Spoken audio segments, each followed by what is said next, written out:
नमस्कार साथियों, PSP institution के इस ऑनलाइन डिजिटल प्लेटफॉर्म पे आपका हार्दिक स्वागत एवं अभिनंदन। साथियों, इससे पूर्व हमने वैदिक सभ्यता को 3 भागों के माध्यम से पढ़ने का प्रयास किया, जिसमें हमने सामान्य परिचय, बेसिक इंट्रोडक्शन, और इसके बाद में हमने राजनीतिक और सामाजिक जीवन में पढ़ने का प्रयास किया। इसके बाद में हमने यहाँ के साहित्य के बारे में या वैदिक साहित्य के बारे में हमने जानने का प्रयास किया।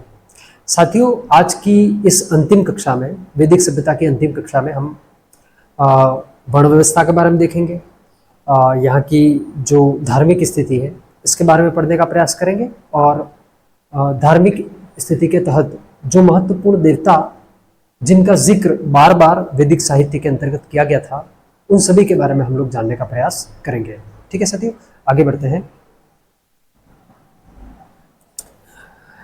साथियों, वैदिक साहित्य की वर्ण व्यवस्था या वैदिक साहित्य में जो वर्ण व्यवस्था उल्लेखित की गई है, उस वर्ण व्यवस्था के बारे में हम लोग देखेंगे। ठीक है, तो हेडिंग डाल देते हैं, वर्ण व्यवस्था।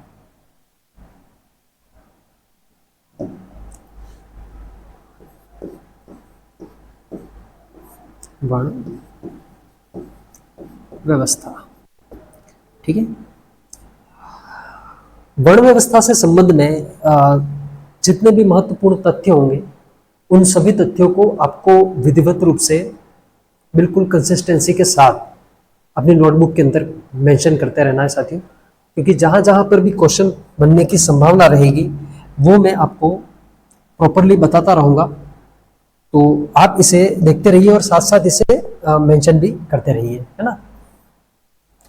वर्ण व्यवस्था एक बार जनरली समझ लीजिए आप कि वर्ण व्यवस्था के बारे में जो वैदिक साहित्य में उल्लेख किया गया है, क्या यह वर्ण व्यवस्था उत्तर वैदिक काल में या ऋग्वैदिक काल में एक ही थी या फिर अलग अलग प्रकार की थी, इसको हमको समझने की आवश्यकता है।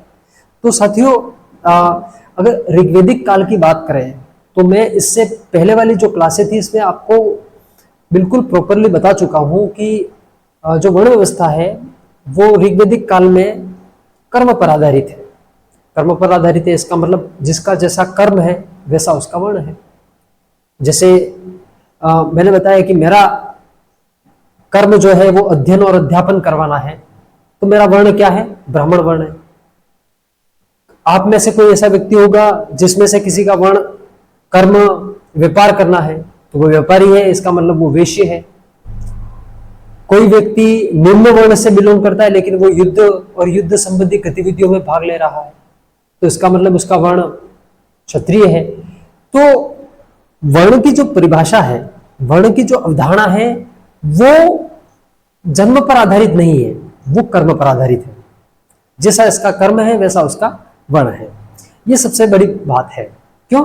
क्योंकि आप देखोगे कि ऋग्वेद में एक स्टेटमेंट मिलता है, एक पंक्ति मिलती है, जिसमें कहा गया कि मतलब कोई व्यक्ति है जो कह रहा है कि मैं कवि हूं, मेरी माता अनाज पीसती है और मेरे पिता वैद्य है। क्या बोलता है?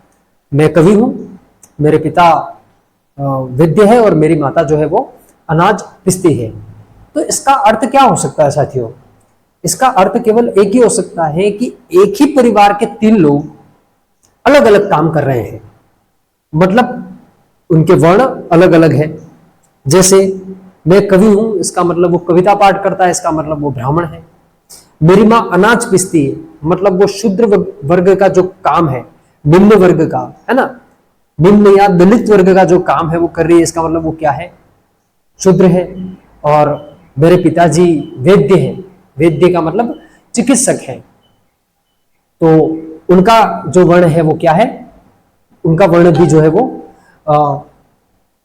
ब्राह्मण वर्ग से बिलोंग करते हैं, है ना, क्योंकि इलाज करना वो भी एक उचित काम होता है। ठीक है, तो ये कैटेगराइज्ड किया गया है किस आधार पर? कर्मों के आधार पर। जिसका जैसा कर्म है वैसा उसका वर्ण है। लेकिन वही वर्ण व्यवस्था उत्तर वैदिक काल में परिवर्तित हो गई। जैसे ही उत्तर वैदिक काल प्रारंभ हुआ, लगभग 1000 से लगा करके 600 ईसा पूर्व के बीच, तो वही वर्ण व्यवस्था जो है वो कर्म पर आधारित नहीं होकर के जन्म पर आधारित हो गई। मतलब जो जिस कुल में जन्म लेगा वैसा ही उसका क्या होगा, वर्ण होगा। मेरा जन्म यदि क्षत्रिय कुल में हुआ है तो मेरा वर्ण क्या है, क्षत्रिय। मेरे बेटे का जन्म यदि क्षत्रिय कुल में हुआ है तो मेरे बेटे का वर्ण क्या है, क्षत्रिय। वैसा ही जो व्यक्ति जिस कुल में जन्म ले रहा है वही उसका क्या है, वर्ण, भले वो कर्म कोई और कर रहा है ना। मेरा जन्म क्षत्रिय कुल में हुआ है लेकिन मैं आपको अध्ययन और अध्यापन करवाने का काम कर रहा हूं, इसका मतलब मेरा वर्ण क्या है, क्षत्रिय। आपका वर्ण ब्राह्मण है और आप किसी युद्ध में जाकर के युद्ध कर रहे हैं या युद्ध संबंधी गतिविधियों में भाग ले रहे हैं, तो भले कर्म वो कर रहे हैं क्षत्रिय वाला, लेकिन जन्म यदि आपका ब्राह्मण कुल में हुआ है तो इसका मतलब आपका वर्ण क्या है, ब्राह्मण। यानी कि इसमें कर्म की प्रधानता की पराकाष्ठा को नहीं रखा गया है। जैसा जो जिस कुल में जन्म ले रहा है वही उसका क्या है, वर्ण। तो ये एक स्टेटमेंट बताया, इस स्टेटमेंट पर आधारित इसको, मतलब जब इसको इतिहासकारों ने इसका अध्ययन किया तो ये बताने की कोशिश की कि वर्ण व्यवस्था पूर्व वैदिक काल में क्या है, जन्म पर, कर्म पर आधारित है, और उत्तर वैदिक काल में यह क्या होगी, जन्म पर आधारित हो गई। ठीक है। एक वेरी वेरी मोस्ट इंपोर्टेंट बात कि ये वर्ण जो थे वो प्रारंभ में एक वर्ग हुआ करते थे। आप देखोगे ऋग्वैदिक काल में 3 वर्गों का उल्लेख मिलता है, ब्राह्मण, क्षत्रिय और वैश्य। शूद्र नामक किसी वर्ग का उल्लेख नहीं है, केवल 3 वर्गों का उल्लेख है। लेकिन ये वर्ग वर्ण में तब्दील हुए, और आप देखोगे ऋग्वेद के 10वें मंडल के पुरुष सूक्त में वर्ण व्यवस्था का एक विधिवत तरीके से उल्लेख किया गया है ना। 4 वर्णों की उत्पत्ति मिलती है हमको, जिसमें हम देखते हैं कि विराट पुरुष यानी कि ब्रह्मा, विराट पुरुष के मुख से जिसकी उत्पत्ति हुई वो था ब्राह्मण, विराट पुरुष के हाथों से जिसकी उत्पत्ति हुई वो था क्षत्रिय, विराट पुरुष के जंघाओं से जिसकी उत्पत्ति हुई वो था वैश्य, और पैरों से जिसकी उत्पत्ति हुई वो क्या था, शूद्र। तो इस तरीके से वर्ण व्यवस्था की उत्पत्ति मानी गई। ठीक है, चलिए साथियों इसे मेंशन करते हैं हम लोग। जहां जहां पर भी महत्वपूर्ण बात होगी मैं स्टार मार्क लगा दूंगा, आप लोग देख लीजिएगा कौन सी चीज इंपॉर्टेंट है ना। वर्ण व्यवस्था तो सबसे पहले हम लोग बात करते हैं। देखो ऋग्वैदिक काल में मैंने वर्ण व्यवस्था के बारे में आपको जिक्र किया था। अब हमको वर्ण व्यवस्था को उत्तर वैदिक काल और ऋग्वैदिक काल से कंपैरिजन करते हुए देखना है ना। तो वर्ण व्यवस्था जो है वो सबसे पहले तो देखते हैं हम ऋग्वैदिक काल, है ना।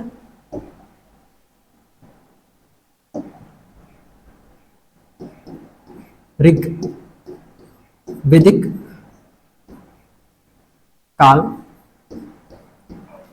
ऋग्वैदिक काल में वर्ण व्यवस्था क्या है, कर्म पर आधारित है, कर्म पर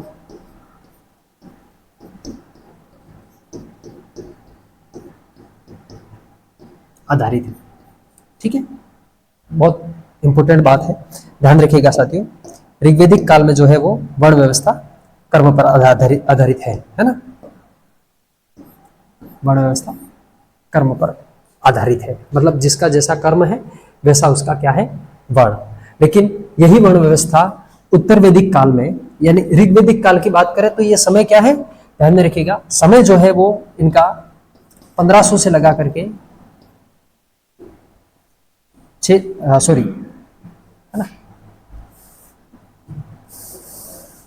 1000 ईसा पूर्व के बीच, 1000 ईसा पूर्व के बीच, मतलब ये जो समय था उसमें वर्ण व्यवस्था की प्रकृति कैसी थी, कर्म पर आधारित थी। लेकिन उत्तर वैदिक काल में क्या हुआ है साथियों, देखिएगा उत्तर वैदिक काल में, उत्तर वैदिक काल में यही वर्ण व्यवस्था क्या हो गई, जन्म पर आधारित हो गई, जन्म पर आधारित हो गई, है ना, जन्म पर आधारित हो गई।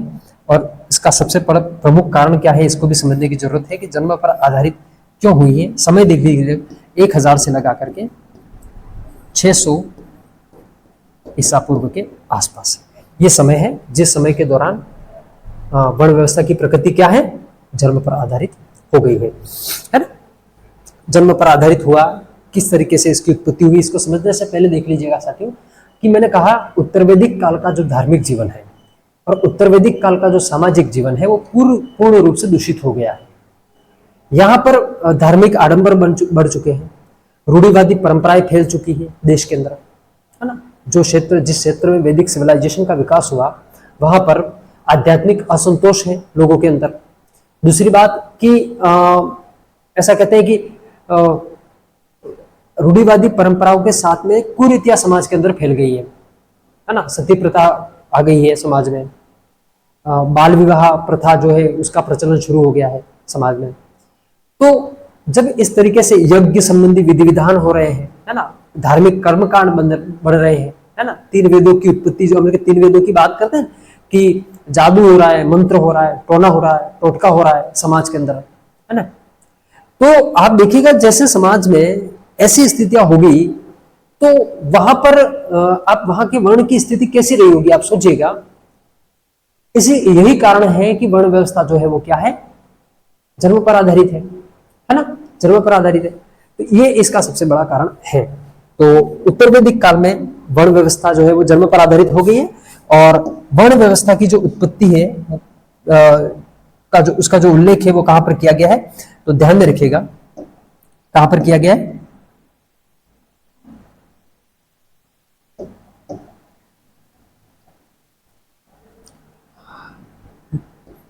इसको नोट के अंतर्गत लिखिएगा साथियों, नोट के अंतर्गत, क्योंकि यहां से प्रश्न आपका बन सकता है ना। ऋग्वेद के ठीक है, ऋग्वेद के 10वें मंडल के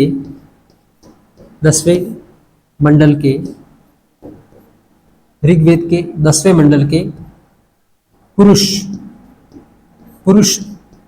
सूक्त में वर्ण व्यवस्था का उल्लेख है। किसका उल्लेख है, वर्ण व्यवस्था का क्या है, उल्लेख, वर्ण व्यवस्था का उल्लेख किया गया है। ठीक है, इस बात को ध्यान रखिएगा। ऋग्वेद के कौन से मंडल में, ऋग्वेद के 10वें मंडल के पुरुष सूक्त में वर्ण व्यवस्था का, ऋग्वेद के 10वें मंडल के पुरुष सूक्त में इसका क्या किया गया है, उल्लेख किया गया है। ठीक है, क्या कहा गया है इसको भी देख लीजिए जरा। इसके अंदर कहा गया है कि विराट पुरुष है, विराट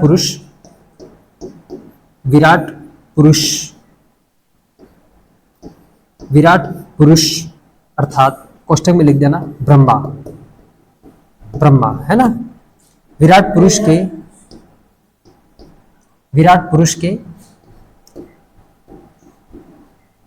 भाई 4 जगह से इसकी उत्पत्ति हुई है। एक तो मुख से हुई है ना, एक मुख से हुई है, एक हाथ से हुई है, एक जंघाओं से हुई है और एक जो है वो पैरों से हुई है ना। तो एक तो लाइन एज इट इज है और केवल जो है वो अंग जो है उसके नाम बदल जाएंगे। ठीक है, ध्यान में रखिएगा। तो विराट पुरुष के मुख से एक तो उत्पत्ति हुई है, एक हुई है किससे, हाथों से, ठीक है, हाथों से हुई है। एक जो है वो किससे हुई है, ध्यान में रखिएगा, जंघा से, है ना। और एक जो हुई है वो आपकी हुई है पैरों से, है ना, पैरों से। और मैंने कहा था ऋग्वेद के 10वें मंडल के पुरुष सूक्त में शूद्र शब्द का उल्लेख कर रखा है। ठीक है, और इसी शूद्र शब्द का उल्लेख बुजुर्ग विलेख में भी किया गया था। मैंने जब वो पहली क्लास पढ़ाई थी इस समय मैंने आपको बताया था। तो ये शूद्र शब्द की उत्पत्ति के आधार पर भी प्रोफेसर मैक्स मुलर द्वारा वैदिक आर्यों का मूल निवास स्थान मध्य एशिया को बताया गया था।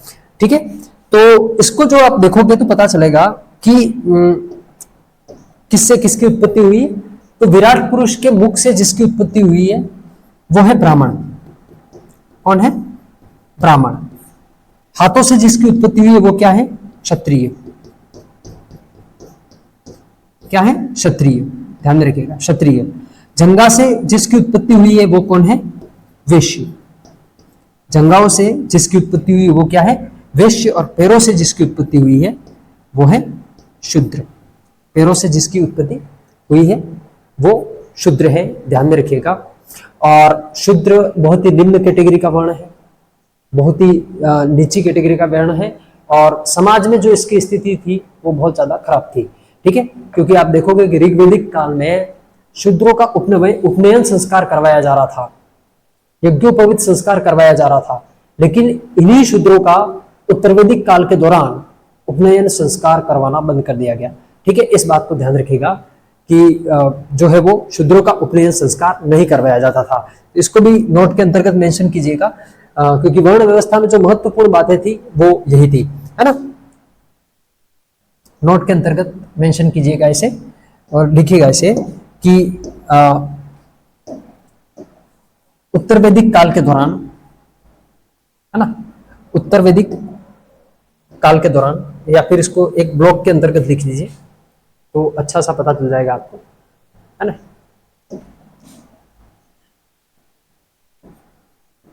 उत्तर वैदिक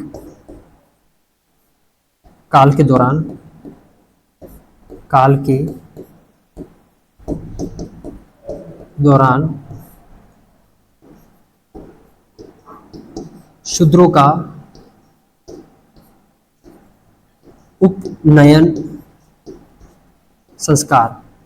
उपनयन संस्कार का मतलब होता है, जब आप देखें 16 संस्कारों में तो एक उपनयन संस्कार भी है। इसमें क्या होता है, इसको यज्ञोपवीत संस्कार भी कहते हैं, जिसमें जनेऊ धारण करवाया जाता है। विद्या बालक जो होता है उसको क्या करवाया जाता है? जनेऊ धारण करवाया जाता है। शूद्रों का उपनयन संस्कार, संस्कार या यज्ञोपवीत संस्कार, यज्ञोपवीत, है ना, यज्ञोपवीत संस्कार नहीं करवाया जाता था। ठीक है,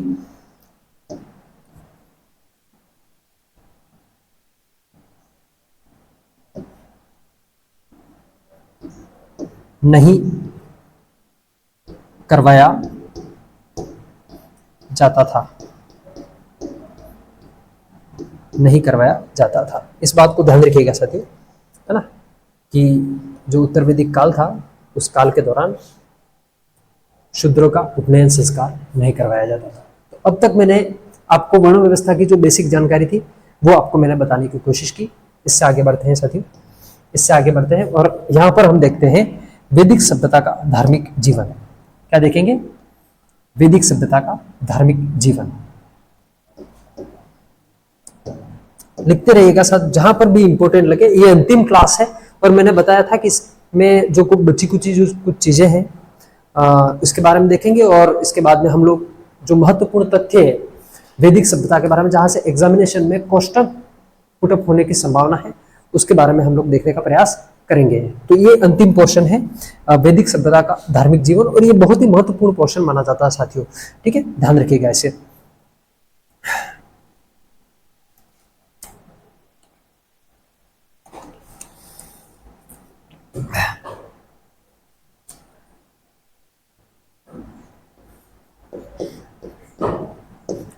वैदिक सभ्यता का, वैदिक सभ्यता का धार्मिक जीवन। ठीक है, धार्मिक जीवन कैसा था उनका, ये हम समझने का प्रयास करेंगे साथियों। ठीक है, वैदिक सभ्यता का धार्मिक जीवन। अब आप देखोगे वैदिक सभ्यता का जो धार्मिक जीवन है, इधर उसको ऊपर लेते थे हेडिंग को इधर, तो ताकि अच्छा रहेगा इसको। वैदिक सभ्यता का जो धार्मिक जीवन है, वो धार्मिक जीवन आप देखोगे उत्तर वैदिक काल में अलग है, ऋग्वैदिक काल में अलग है। ऋग्वैदिक काल में आप देखोगे तो देवताओं की प्रकृति में और देवताओं के स्वरूप में परिवर्तन दिखेगा। वहीं ऋग्वेदिक उत्तर वैदिक काल में भी इसकी प्रकृति में परिवर्तन देखेगा। ऋग्वेदिक काल और उत्तर वैदिक काल दोनों में देवताओं की प्रकृति में धार्मिक विश्वासों में भी परिवर्तन दिखेगा। धार्मिक विश्वास का समाज में जो इंप्लीमेंट किया गया उसके अंदर भी परिवर्तन दिखेगा। धार्मिक विश्वासों में स्त्रियों की जो सहभागिता थी उसकी स्थिति में भी परिवर्तन देखने को मिलेगा। सब परिवर्तन आपको दिखेगा। तो एक चीज समझने वाली बात यह है कि वैदिक युग का जो धर्म है ना, वैदिक युग का जो धर्म है और वैदिक युग का जो दर्शन है वो बिल्कुल एकदम पैरेलल तरीके से चले थे। इस बात को आपको ध्यान में रखना है। इसीलिए वैदिक युग का जो धर्म है उसी को वैदिक दर्शन के नाम से जाना जाता है। दोनों साथ साथ चले, दोनों का आपस में बहुत गहरा संबंध है। इसी कारण से हम वैदिक दर्शन कहें या वैदिक धर्म कहें, दोनों एक ही बात है। इस बात को बहुत ज्यादा समझना जरूरी है साथियों। वैदिक कालीन जो धर्म था उसी को वैदिक दर्शन के नाम से जाना गया। और आप देखोगे कि वैदिक काल का जो धार्मिक जीवन था, है ना, या दर्शन था, उसका जो विकास हुआ उस विकास के प्रारंभ में कितने चरण थे? 2। और कुछ समय बाद में एक विद्वान है जिनका मैं नाम बताऊंगा अभी थोड़ी देर में, उन्होंने एक और इसका एक चरण जोड़ दिया गया। तो उन तीनों चरणों के बारे में हम समझेंगे कि क्या है, फिर इसके बाद में हम लोग आगे बढ़ते हैं साथियों। ठीक है, तो सबसे पहले तो हम जिसकी बात करेंगे वो है एक इंपॉर्टेंट लाइन जो है मेरे को मेंशन करवानी है, वो हम लिखेंगे इसके अंतर्गत। तो सॉरी, इसको हटा देते हैं अभी कि वैदिक काल का जो धर्म है वही वैदिक काल का दर्शन कहा जाता है ना। एक लाइन जो महत्वपूर्ण लाइन है, वैदिक कालीन, या फिर इसको ऐसे लिख दो, वैदिक युगीन, ऐसा लिख दीजिए। वैदिक युगीन धर्म ही वैदिक दर्शन कहा जाता है, ठीक है, दर्शन कहा जाता है ना। इंपॉर्टेंट लाइन है साथी, वैदिक युग दर्शन कहा जाता है। अब वैदिक युगीन जो धार्मिक विकास हुआ है या धर्म का जो विकास हुआ है, इस धर्म के विकास के कितने चरण थे? तो 2 चरण थे। कितने चरण थे? 2 चरण। वैदिक युगीन धार्मिक विकास के कितने चरण थे? 2 चरण थे। 2 चरण थे, ठीक है। अब प्रारंभ में 2 चरण थे, कितने थे? अब इसको भी मेंशन कर लो भाई, ये बाद में कहीं पता नहीं चला कितने थे। प्रारंभ में थे, ये प्रारंभ में कितने थे?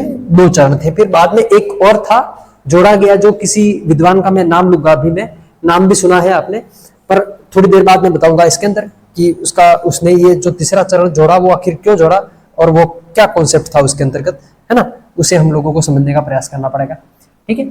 तो धार्मिक विकास के कितने चरण थे? 2। दोनों के अलग अलग एक ब्लॉक बना देते हैं और ब्लॉक्स के माध्यम से हम लोग इसको देखेंगे, है ना। धार्मिक विकास के कितने चरण हैं? 2, है ना। दोनों की अलग अलग अवधारणाएं हैं।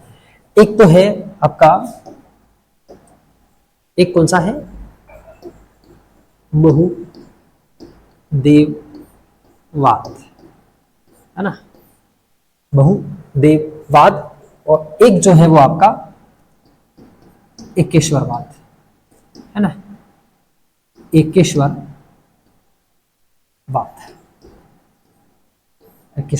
प्रोफेसर मैक्स मूलर ने इसको मोनिज्म के नाम से बुलाया था, है ना। और ये है बहुदेववाद। अब दोनों को समझ लो एक बार पहले, फिर मैं तीसरा बताऊंगा, तीसरा कौन सा है ना। बहुदेववाद क्या है? मतलब बहुत सारे देवताओं के अंदर अपनी आस्था रखना, क्या है? बहुदेववाद। तो क्या ऋग्वेदिक कालीन जो आर्य थे या उत्तर वैदिक कालीन जो आर्य थे वो बहुत सारे देवताओं के अंतर्गत विश्वास रखते थे। जी हाँ, बहुत सारे देवताओं में ये विश्वास रखते थे। लेकिन ध्यान में रखिएगा, वैदिक आर्यों ने अपने किसी भी देवता को छोटा या बड़ा नहीं माना। Very very most important line, वैदिक आर्यों ने अपने किसी भी देवताओं को छोटा या बड़ा नहीं माना, उन्होंने सभी देवताओं को समान माना। ठीक है, तो आप कहोगे कि ऋग्वेदिक काल में तो देवताओं का उल्लेख अलग अलग तरीके से किया गया है ना। इंद्र का उल्लेख 250 बार किया गया, फलाने देवता का उल्लेख इतनी बार किया गया, उसका इतनी बार किया गया, अलग अलग टाइप से अलग अलग उल्लेख किया गया है। तो एक बात ध्यान रखिएगा, सबसे मोस्ट इंपोर्टेंट लाइन जो फिलोसॉफिकल बात है यहां पर समझने की, वो ये है कि वैदिक आर्यों ने अपने किसी भी देवता को छोटा या बड़ा नहीं माना, सभी देवताओं को समान माना, है ना। प्रारंभ में बहुदेववादी थे ये लोग, ये विचारधारा भी थी उनके अंतर्गत, लेकिन सभी देवताओं को उन्होंने समान माना। हमने हमने हमने मतलब आपने और हमने, मतलब हमारे जो पैरेलल या हमसे पुराने जो इतिहासकार हैं, हमने उल्लेख के आधार पर इनको छोटा या बड़ा बताया है। ये बहुत ही महत्वपूर्ण लाइन है। उन्होंने किसी देवता को छोटा या बड़ा नहीं माना, हमने वैदिक साहित्य में इन्हीं देवताओं के उल्लेख के आधार पर, जैसे इसका उल्लेख इतनी बार किया गया, उसका उल्लेख इतनी बार किया गया, तो उसी उल्लेख के आधार पर हमने देवताओं को छोटा या बड़ा माना है। समझ गए? तो उस आधार पर हमने बताया कि हो सकता है आर्य इंद्र की ज्यादा पूजा करते थे, इंद्र का उल्लेख बहुत बार कर दिया उन्होंने, तो इंद्र उनके लिए बड़ा देवता थे। रुद्र का उल्लेख कम किया गया है ना, रुद्र का उल्लेख जो है वो कम बार किया गया है, तो हो सकता है रुद्र यानी कि जो त्रयंबक यानी कि जो शिव, वो उनके लिए छोटे देवता होंगे।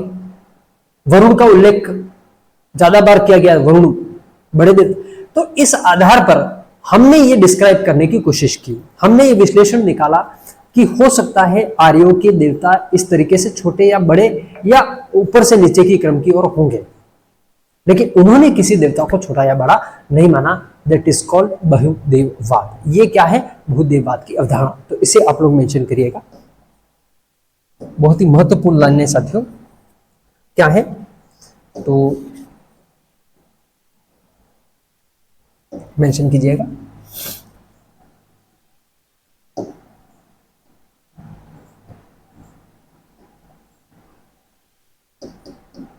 वैदिक आर्य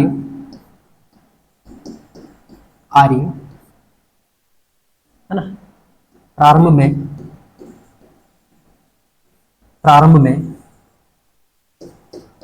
में बहुदेववादी थे,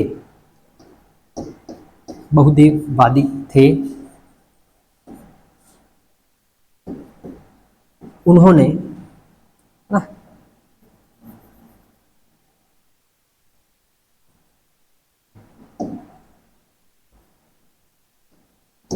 उन्होंने किसी भी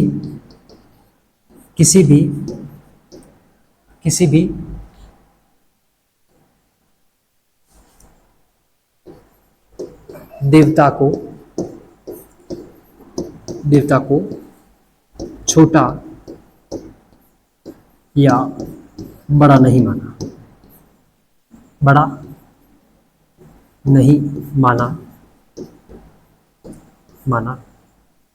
छोटा या बड़ा नहीं माना, है ना, छोटा या बड़ा नहीं माना, समान बताया। क्या बताया? समान बताया। समझ जाना इसे, समान बताया। ठीक है, सबसे इंपॉर्टेंट लाइन क्या है इसमें कि हमने इसके उल्लेख के आधार पर,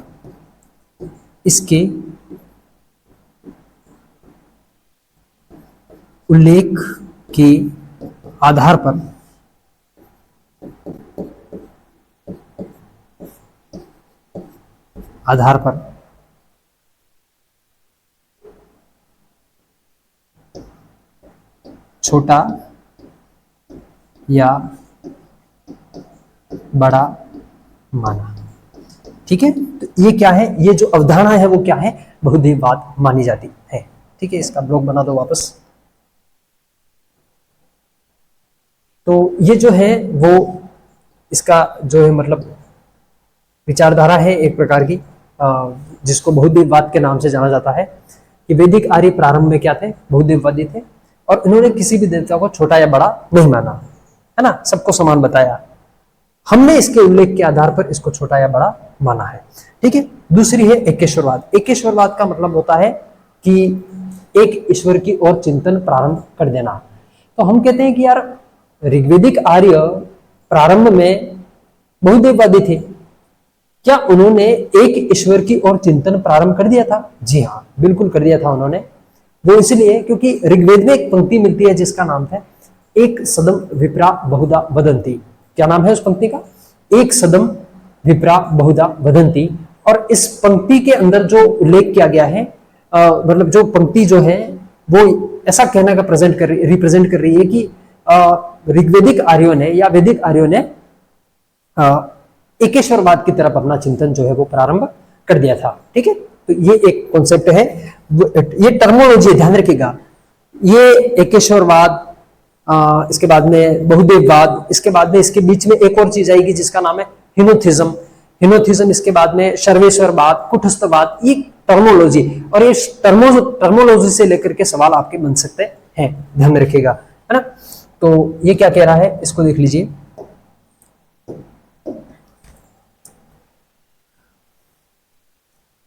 आर्यों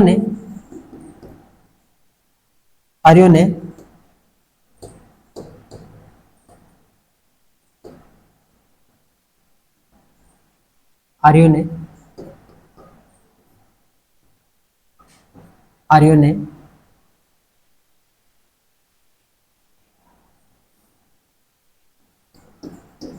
एकेश्वरवाद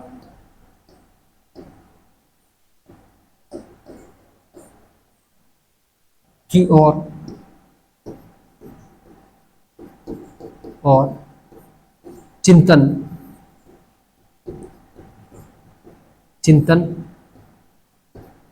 प्रारंभ कर दिया था।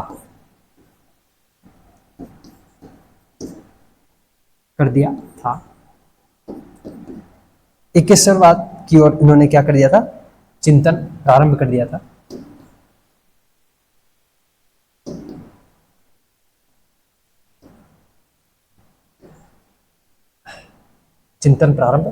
था। है ना। वो कैसे? तो ध्यान में रखिएगा, ऋग्वेद में एक पंक्ति का उल्लेख किया गया है और इस पंक्ति का इस तरीके से लिखना है आपको, है ना। कौन सी पंक्ति है वो? एक सदम, है ना, एक सदम विप्रा बहुधा वदंती।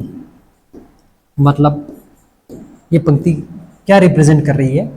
एक सदम विप्रा बहुधा वदंती। ये पंक्ति क्या रिप्रेजेंट कर रही है कि आर्य भले ही प्रारंभ में बहुदेववादी थे, लेकिन इन्होंने एक ईश्वर की तरफ अपना चिंतन जो है प्रारंभ कर दिया था। ठीक है, तो एकेश्वरवाद की अवधारणा भी वैदिक काल के अंदर विकसित हुई थी। ये वैदिक आर्यों के धार्मिक विकास के प्रारंभिक चरण थे, यानी प्रारंभिक 2 चरण थे। लेकिन इसके बीच में हमने बताया था कि वैदिक आर्यों को मध्य एशिया का निवासी बताने वाले एक विद्वान थे जिनका नाम था professor Max Muller. Professor Max Muller ने क्या कहा कि वैदिक आर्य कहाँ के निवासी थे? मध्य एशिया के निवासी थे, और यह सर्वमान्य सिद्धांत था। और प्रोफेसर मैक्स मुलर ने ही धार्मिक जीवन जो था उसके ऊपर सर्वाधिक रिसर्च करने का काम किया था। तो उन्होंने वैदिक कालीन जो धार्मिक विकास था उसमें जो 2 चरण थे उसके अंदर एक और चरण जोड़ा। उन्होंने बताया कि वैदिक कालीन जो धार्मिक विकास है वो 2 चरणों में नहीं हुआ है, जबकि वो 3 चरणों में हुआ है, और तीसरा जो है वो वेरी वेरी मोस्ट इंपोर्टेंट है जिसका नाम है हिनोथिज्म। इस बात को ध्यान में रखिएगा, है ना। एक क्या है? एकेश्वरवाद, एक जो है वो बहुदेववाद है ना। एक तो है एकेश्वरवाद और दूसरा कौन सा है? बहुदेववाद। एक एकेश्वरवाद और दूसरा जो है वो बहुदेववाद है ना। तो तीसरा कौन सा है, तीसरा जरा देखिएगा इधर, है ना। इसके लिए एक अलग ब्लॉक्स बना देते हैं अपन, ताकि ये समझने में आसानी रहेगी। अलग अलग रहेगा तो उससे थोड़ा व्यवस्थित समझ में आ जाएगा, है ना। और तीसरा जो है वो उसको कहा जाता है हीनोथिज्म। क्या बोला जाएगा,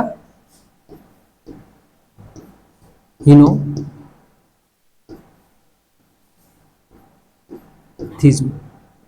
क्या बोला जाएगा, हीनोथिज्म। और ये जो हीनोथिज्म की जो अवधारणा है वो देने वाले व्यक्ति कौन थे, प्रोफेसर मैक्स मुलर, है ना। तो इसको एक बार यहां मेंशन कर लेते हैं हम लोग, ताकि हमको पता चलेगा कि प्रोफेसर मैक्स मुलर ने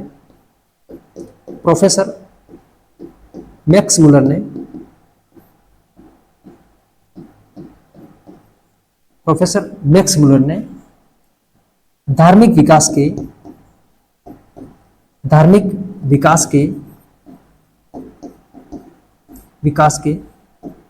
3 चरण बताए। 3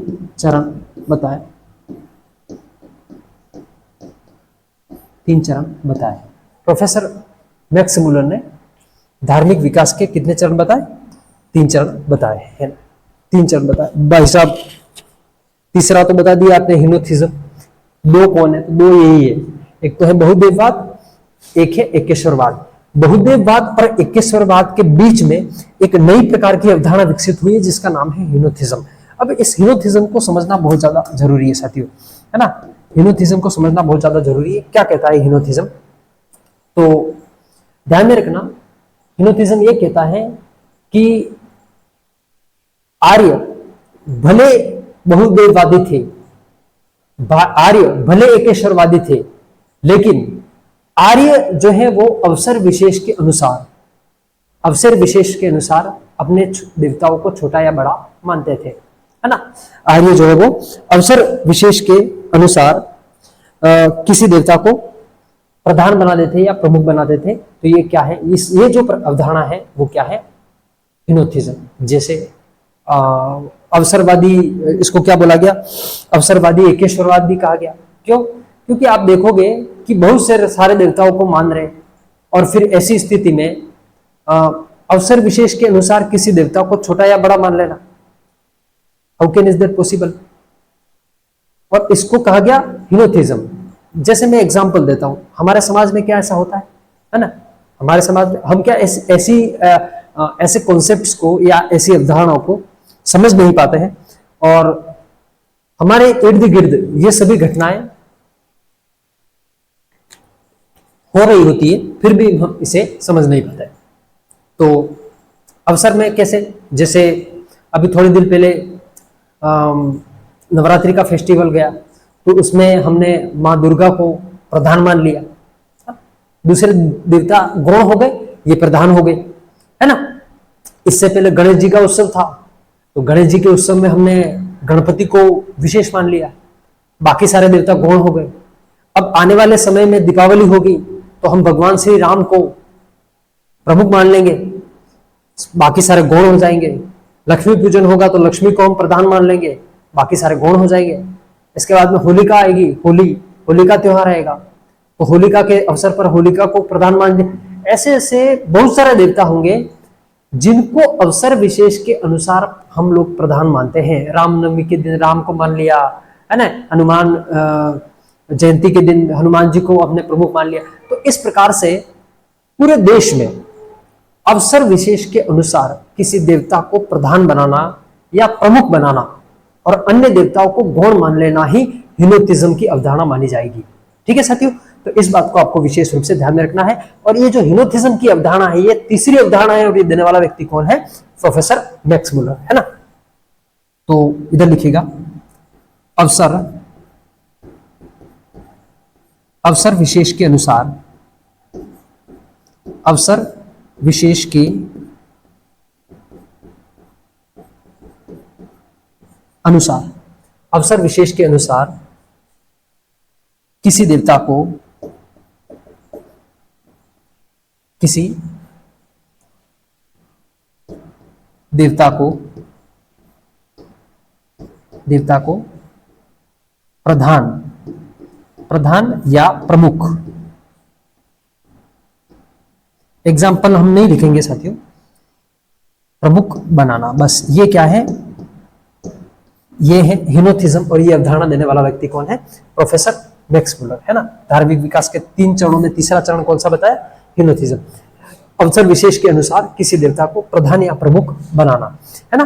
इसीलिए ध्यान रखना, एक इतिहासकार है, यहाँ पर नोट में लिखिएगा, इसे इस नोट के अंतर्गत लिखिएगा साथियों, एक इतिहासकार है ब्लूमफील्ड, है ना। कौन से इतिहासकार है?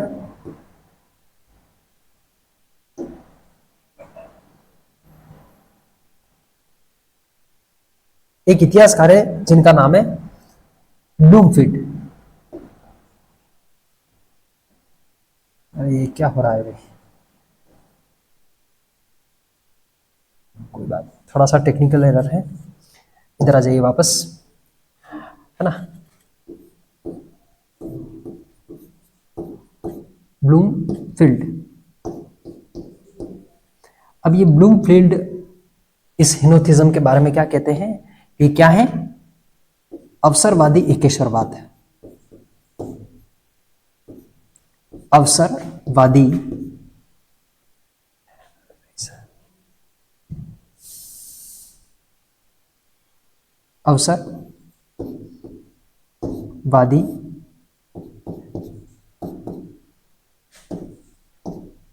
एकेश्वरवाद।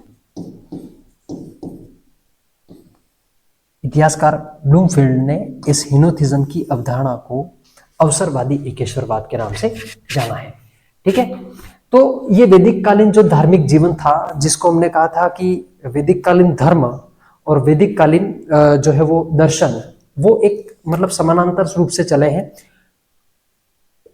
इसलिए वैदिक कालीन जो धर्म था उसे ही वैदिक कालीन दर्शन के नाम से जाना गया।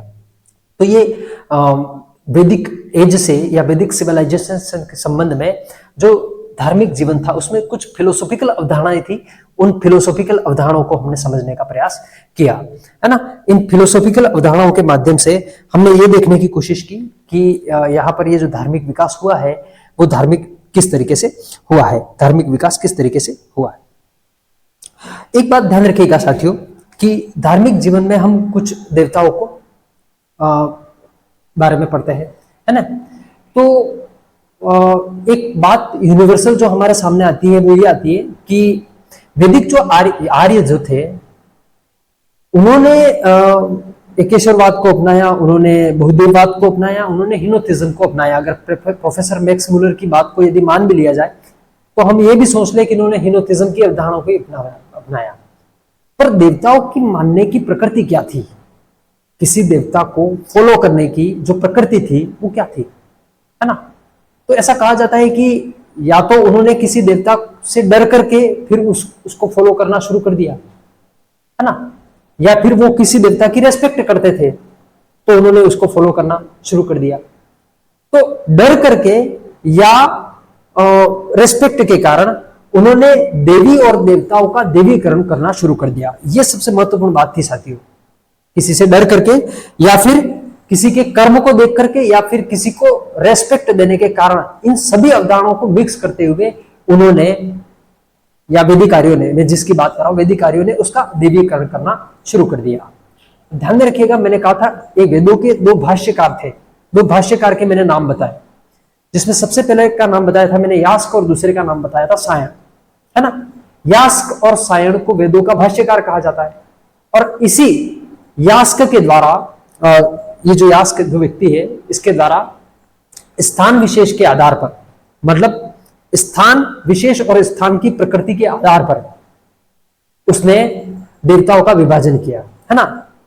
उसने कहा कि अंतरिक्ष के देवता अलग है ना, पृथ्वी के देवता अलग है, आकाश के देवता अलग है। इस तरीके से अलग अलग देवताओं का उसने क्या किया था, वर्गीकरण किया।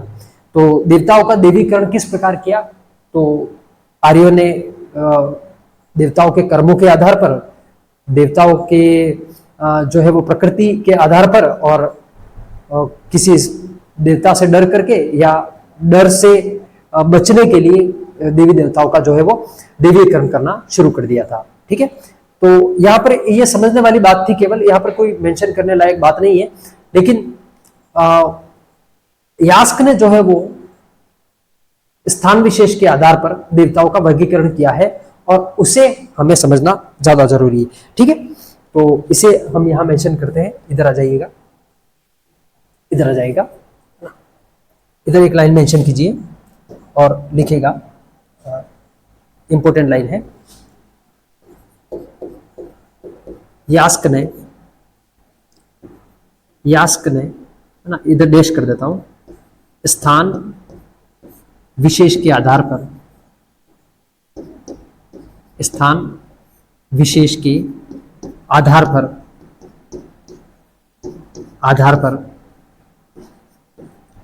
पर देवताओं का वर्गीकरण किया। देवताओं का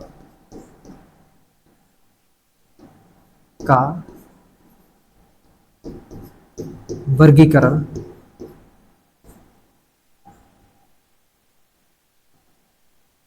तीन प्रकार से किया है, ऐसा लिख दीजिए, पता चल जाएगा आपको। तीन प्रकार से किया, तीन प्रकार से किया। ठीक है, स्थान विशेष के आधार पर यास्क ने जो है वो देवताओं का जो वर्गीकरण था वो कितने तरीके से किया, तीन प्रकार से इसने ये वर्गीकरण जो है वो किया था, है ना। तो तीन प्रकार के जो वर्गीकरण किए वो कौन से थे, तो इधर आ जाइएगा, इसको इधर, इसको ब्लॉक में लिख लेते हैं ताकि पता चलेगा आपको, है ना।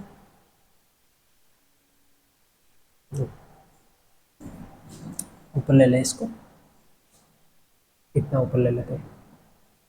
तीन प्रकार के देवता कौन कौन से थे, तो इसको भी समझने की जरूरत है। तो सबसे पहले पर जिसके जिन देवताओं का नाम लिया जाएगा वो देवता कौन से थे, आकाशवासी देवता। इसको थोड़ा सा नीचे लाना पड़ेगा, इधर आ जाइएगा। सबसे पहले नंबर पर किनका नाम आएगा,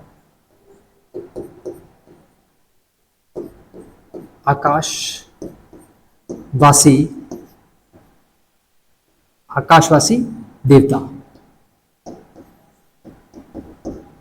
भैया आकाशवासी देवता कौन कौन से हैं, है ना।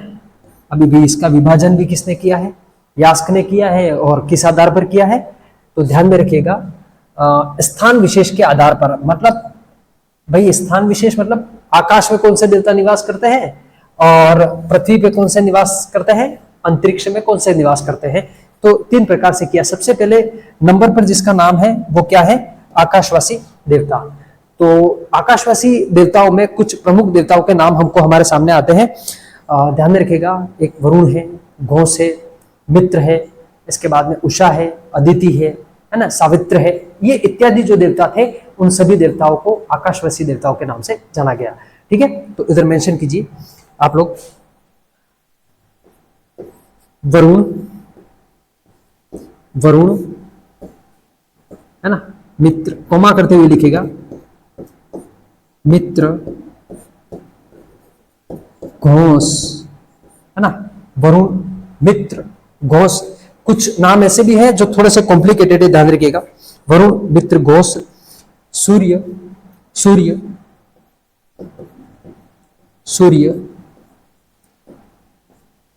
अदिति, उषा,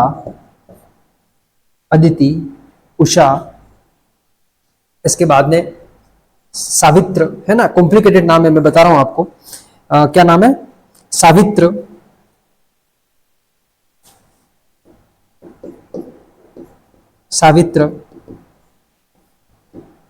विष्णु, पुष्ण, है ना।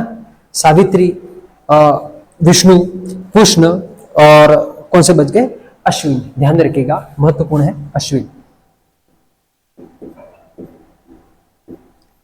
अच्छा, आप कहोगे कि इसके अलावा भी है क्या, बिल्कुल है इसके अलावा, पर ध्यान में रखिएगा ये इतने ज्यादा महत्वपूर्ण नहीं है, इनके नाम आपको पता होने चाहिए। तो सबसे पहले नंबर पर किसकी बात की हम लोगों ने,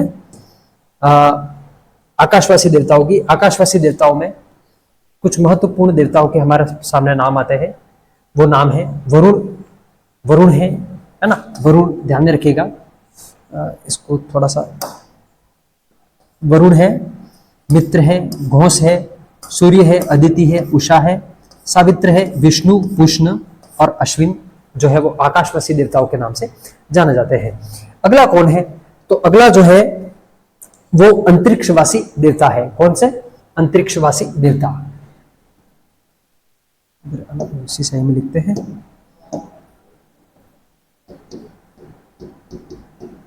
अंतरिक्ष, अंतरिक्षवासी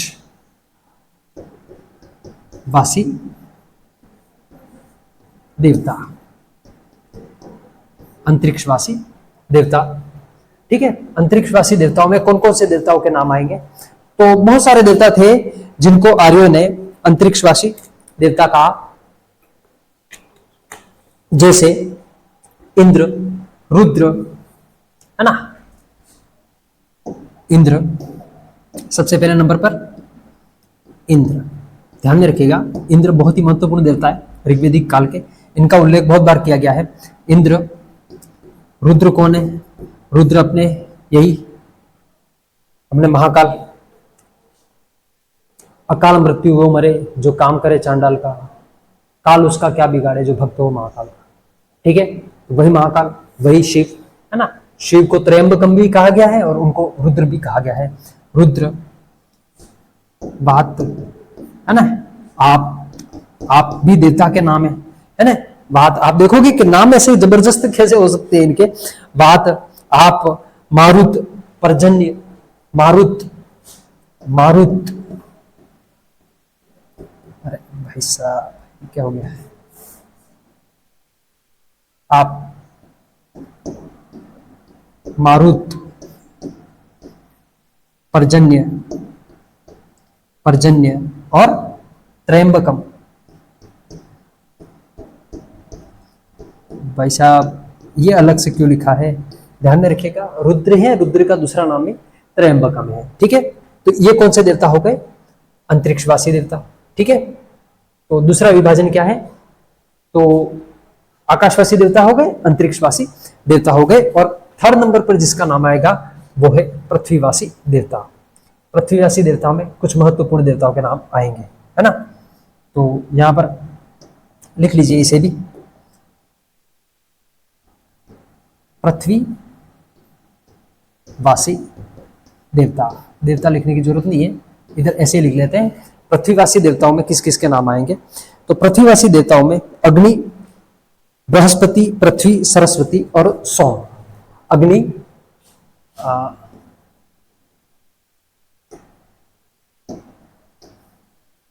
अग्नि, बृहस्पति, बृहस्पति,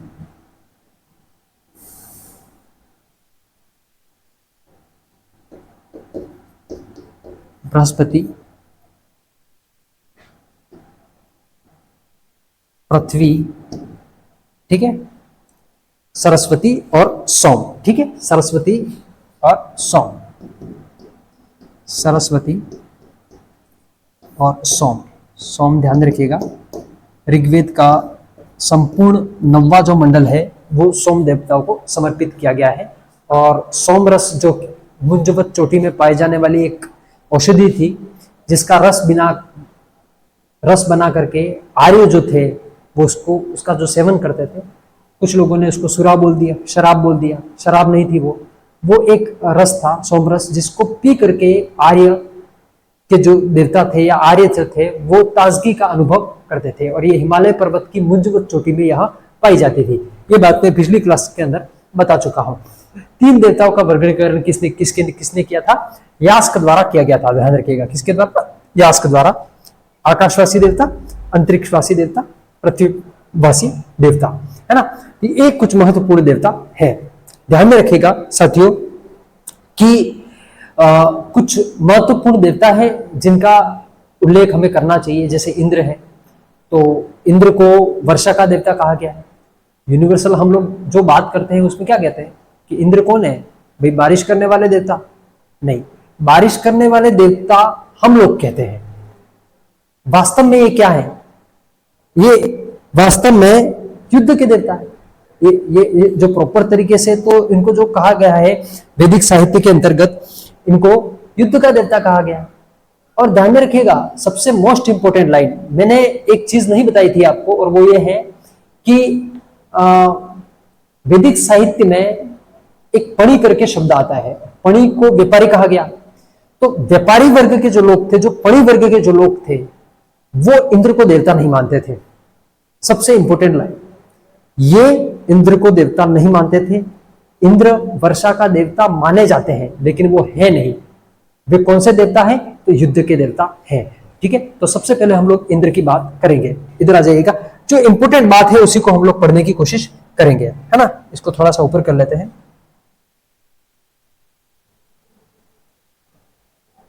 है ना। इतना ऊपर कर लेंगे, काफी है। तो इसको इंपोर्टेंट आईएमपी फैक्ट्स के अंदर मैंने कहा था कुछ महत्वपूर्ण तथ्य है, इसको हम समझेंगे। इसके अलावा कुछ भी समझने की जरूरत नहीं है। तो इसके लिए एक ब्लॉक बना दो, है ना। ये अपने पास में एक तकनीकी सुविधा है जिससे हमको ये पता चल जाएगा, है ना। तो कुछ महत्वपूर्ण तथ्य लिख लेते हैं इसके अंतर्गत।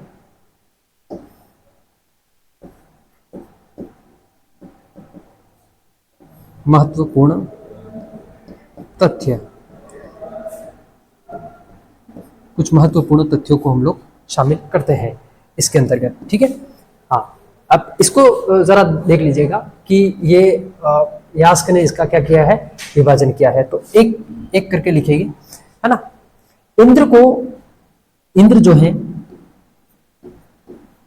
इंद्र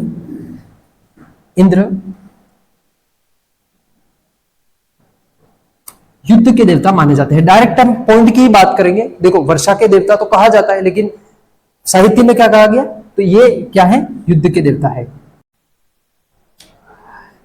इंद्र को प्रारंभ में जो है वो वर्षा का देवता कहा गया, वर्षा का देवता कहा गया। लेकिन ये तो सिर्फ ऐसे कहते हैं कि भावनात्मक दृष्टिकोण में कह दिया, लेकिन वास्तव में वो क्या थे?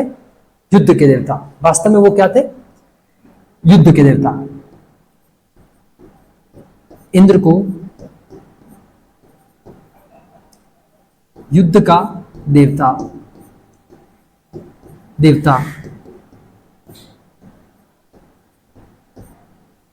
कहा जाता है। ठीक है, युद्ध का देवता कहा जाता है। ठीक है, इसके बाद में महत्वपूर्ण बात, पणि, है ना। पणि करके एक वर्ग है, मैंने बताया था आपको, व्यापारी वर्ग है। क्या है ये? व्यापारी वर्ग है। पणि को ये व्यापारी वर्ग है, व्यापारी वर्ग है, व्यापारी वर्ग।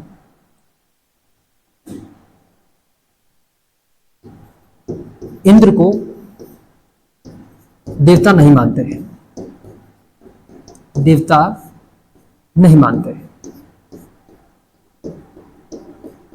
इंद्र को देवता नहीं मानते, मतलब पणि जो है, व्यापारी वर्ग है, ये लोग जो है वो इंद्र को देवता जो है वो नहीं मानते हैं। इंद्र का उल्लेख जो है वो कितनी बार? 250 बार। ये मैंने आपको बता दिया था पहले वाली क्लास के अंतर्गत, है ना। और इंद्र को अन्य नामों से भी जाना जाता है। एक तो उनको कहा जाता है रथेष्ट, है ना, इनको कहा गया रथेष्ट। इसके बाद में उनको वित्रहन कहा गया, है ना, वित्रहन कहा गया उनको, है ना। वित्रहन क्यों कहा गया?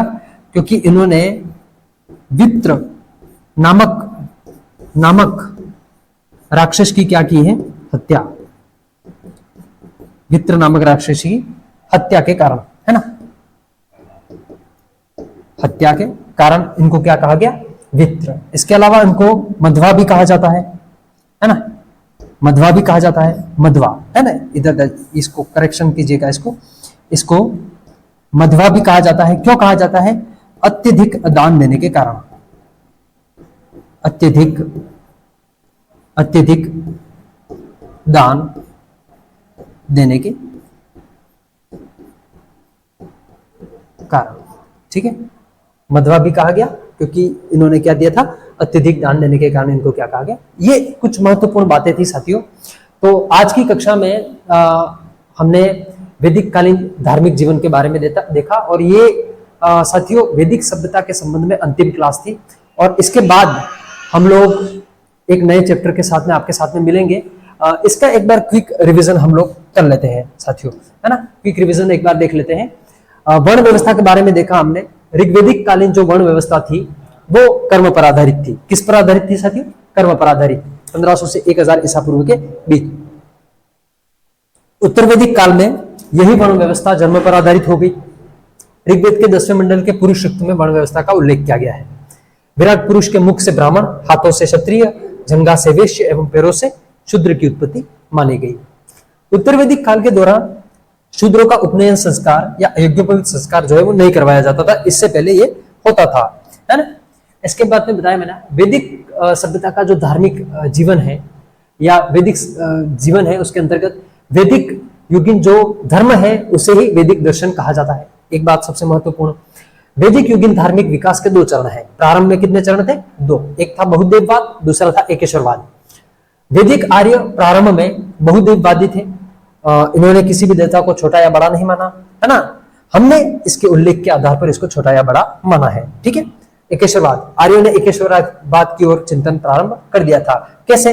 तो एक सदम विभ्रा बहुधा वदंती, ऋग्वेद में इस पंक्ति का उल्लेख किया गया है। इस आधार पर यह बताया गया। प्रोफेसर मैक्स मुलर ने धार्मिक विकास के 3 चरण बताए, है ना। एक तो था बहुदेववाद, एक था एकेश्वरवाद, और इसके बीच में उन्होंने ये जो चरण है वो जोड़ा था। इसका नाम है ह्यूनोथिज्म। अवसर विशेष के अनुसार किसी देवता को प्रधान बनाना या प्रमुख बनाना, वो क्या था? ह्यूनोथिज्म। और ये क्या है मैंने बता दिया था विद एग्जांपल। ब्लूमफील्ड ने इसको अवसरवादी एकेश्वरवाद कहा। इसके अलावा मैंने बताया यास्क ने स्थान विशेष के आधार पर देवताओं का वर्गीकरण किया। 3 प्रकार से बताया। आकाशवासी देवता जिसमें वरुण, मित्र, घोष, सूर्य, अदिति, उषा, सावित्र, उष्ण, विष्णु, पुष्ण, अश्विन आदि, ठीक है। अंतरिक्ष देवताओं में इंद्र, रुद्र, है ना। इंद्र, रुद्र, वात, आप, मारुत, पर्जन्य और त्रयंबकम। और पृथ्वीवासी देवताओं में अग्नि, बृहस्पति, पृथ्वी, सरस्वती और सोम। इन देवताओं का हमने बात की। इसके अलावा मैंने इंद्र के बारे में एक चर्चा की थी कि इंद्र को युद्ध का देवता कहा जाता है। वैसे यूनिवर्सल उनको वर्षा का देवता कहा जाता है, लेकिन इनको साहित्य में युद्ध का देवता कहा गया है। पणि नामक व्यापारी इंद्र को देवता नहीं मानते हैं। इंद्र को रथेष्ट, वित्रहन, क्यों? वित्र नामक राक्षस की हत्या के कारण, और मध्वा अत्यधिक दान देने के कारण। ये इनके अन्य नाम आपको मिलते हैं। साथियों अब हम अगली क्लास में प्राचीन भारतीय इतिहास की इस श्रृंखला के तहत एक नए चैप्टर को लेकर के आपके साथ में मिलेंगे, है ना। तब तक के लिए बहुत बहुत धन्यवाद, बहुत बहुत नमस्कार।